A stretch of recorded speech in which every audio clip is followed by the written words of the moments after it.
Good evening. Tonight I wanted to make a couple of tinctures, and I thought I'd talk to you just for a second about a tincture. A tincture is where you take an herb and you can cover it in alcohol, and it needs to be 80 proof, pretty strong alcohol.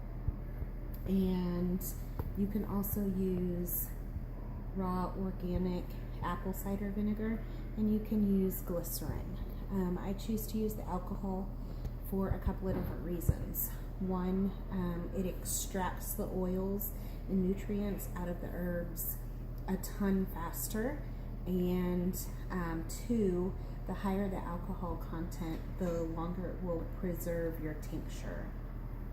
I have two or three that I already have made up, and this one is olive leaf, and I just put the olive leaf, and it was dry like this. You can purchase your herbs online. You can get them at herb stores. Places like Mama Jean's carries them, and or if you grow them, you can grow them and dry them. It's usually best to use a dried herb versus a fresh with the liquid still in it, and that's basically because any water that is in your herb can dilute your tincture. This is olive leaf and vodka, and it is good for colds, flus, yeast infections, and bacterial infections. And this one is feverfew and lemon balm, so there's two herbs combined with vodka, and it's good for migraines. So if you have a migraine, you can use a few drops of this under your tongue, and they say to do it every half an hour, and it helps to rid you of your migraine. After these sit and steep for a month, or brew, some people call it a brew, you just swish them once a week and keep them in a dark cabinet. After they've sat for a month, you'll strain them with a coffee filter or a tea towel to get all of your herb stuff out. And then they need to be stored in a dark colored glass. It can be any color, it just needs to be dark. These happen to be like $1.50 a jar, maybe $2 a jar, and they come with an eyedropper. It takes anywhere from 15 drops to 30 drops for an adult for a dose. So you're not gulping these, you're not sipping these, you're not adding these to fruit drinks and stuff. You're literally just using them a few drops at a time to rid you of your ailment. Once these are done after a month, the herbs are 400 times stronger than just to take them dry or to add them into something that you would be cooking and preparing. So this one back here is elderberries. I picked them up at Mama Jean's, and it was like $3 or $4. And I have 2 jars of cough syrup. This one I did with blackberry brandy, and it definitely tastes better than the vodka. And they're the same alcohol content, so it just kind of depends on what you prefer flavor wise. So this one I'm gonna do tonight is rosemary. I picked it all from the garden, and I have it drying over there on the wall. A whole bunch of herbs, and I even have some going in the dehydrator. And but I wanted to use the rosemary and make a tincture.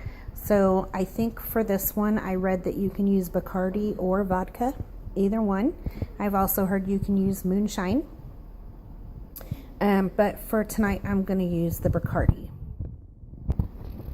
So to make a tincture, it's pretty easy. You put your dry herbs in the jar, and there's many recipes and books out there that will tell you like how many cups of alcohol or how many tablespoons of your dried herb.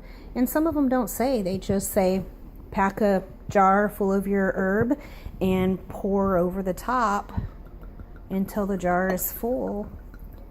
Label it, put a date on it, and let it sit for a month. And it's literally as simple as that. Now, we might need to check this in a day or two because sometimes the herbs will suck up the alcohol, and you don't really want anything poking out of the top.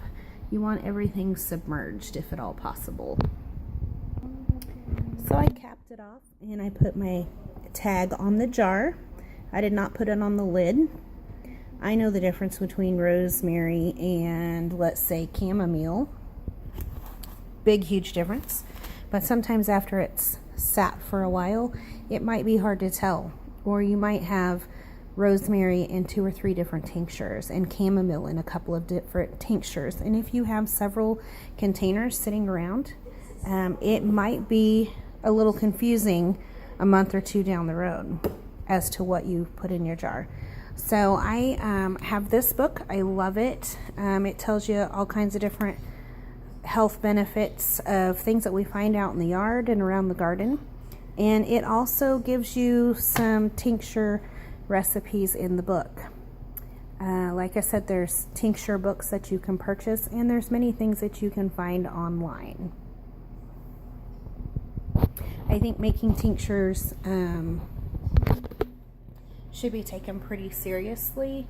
You don't want to start off with a full dose if you've never had a tincture with rosemary. You may be allergic and don't know. So do some research, look around, read 2 or 3 different resources, make sure that you're not going haphazardly, and take it seriously. It's not meant to be used in place of going to a doctor, but maybe instead of popping an ibuprofen, you'll find out that turmeric might be a better bet for you. It's healthier, it's readily available.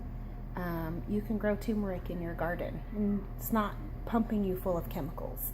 So that's why I thought I would try to do this. It'd be a little bit cheaper and a little bit healthier, and maybe treat some things from a different aspect. So some of you that have watched several of my videos know that my husband built this beautiful cabinet for me, and I keep all kinds of fantastic things in here. Our canned goods are in here, my homemade vinegars are in here, and I also store my tinctures in here if there's space. And they're all labeled and dated so that we don't confuse them with anything else. And I just tuck them away, and I do forget about them, but it's okay if you forget to shake it once a week. It's okay. Just when you do remember, come in and give it a shake, and that's it. I just encourage you guys to study up and see what would work best for you.